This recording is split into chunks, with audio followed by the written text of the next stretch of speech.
বৈশাখী মেলা আয়োজনের নামে চ্যানেল এস অবৈধ ইমিগ্রেন্ট ব্রিটেনে নিয়ে আসছে 2007 সালের 24 মে বাংলা টিভির সংবাদে প্রচারিত এমন মিথ্যা বানোয়াট তথ্য নির্ভর রিপোর্ট প্রকাশের পর ব্রিটিশ মিডিয়া রেগুলেটরি বডি অফকমের কাছে চ্যানেল এস অভিযোগ করলে অফকমের কাছে এই রিপোর্টের সত্যতা প্রমাণ করতে পুরোপুরি ব্যর্থ হয় এই বাংলা চ্যানেলটি।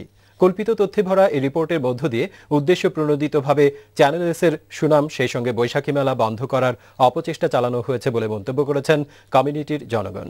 বিস্তারিত রিপোর্টে।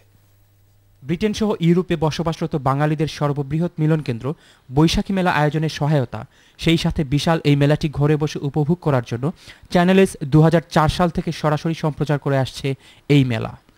চলতি বছর বৈশাখী মেলা সম্প্রচারের পরিধি ইউরোপ ছাড়িয়ে পৌঁছে যায় বাংলাদেশেও। দারুণ সার্থকভাবে মেলা আয়োজনের কৃতিত্ব বৈশাখী মেলা ট্রাস্টের পাশাপাশি চ্যানেল এস নেয়ার ফলে ঈর্ষান্বিত হয়ে পড়ে বাংলা টিভি নামক একটি চ্যানেল।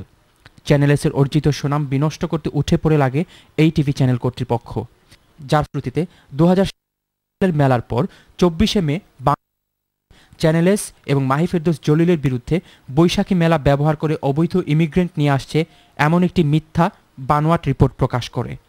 মনগড়া কল্পিত তথ্য সমৃদ্ধ এই রিপোর্টের বিরুদ্ধে চ্যানেল এস অফকমের কাছে অভিযোগ দায়ের করলে অফকমের কাছে বাংলা টিভি এই রিপোর্টের সত্যতা প্রমাণ করতে ব্যর্থ হয়। All the charges were proven to be wrong.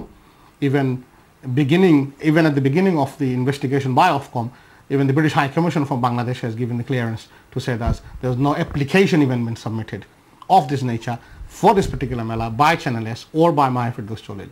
মিথ্যা তথ্য নির্ভর এমন রিপোর্ট প্রকাশ করে চ্যানেল এস এর সুনাম সেই সাথে বাঙালিদের প্রাণের মেলা বৈশাখী মেলার বিরুদ্ধে নিজেদের প্রমাণ করল এই বাংলা চ্যানেলটি।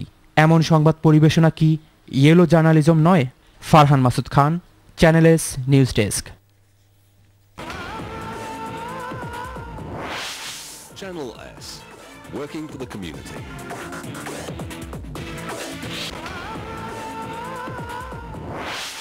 Channel S, working for the community.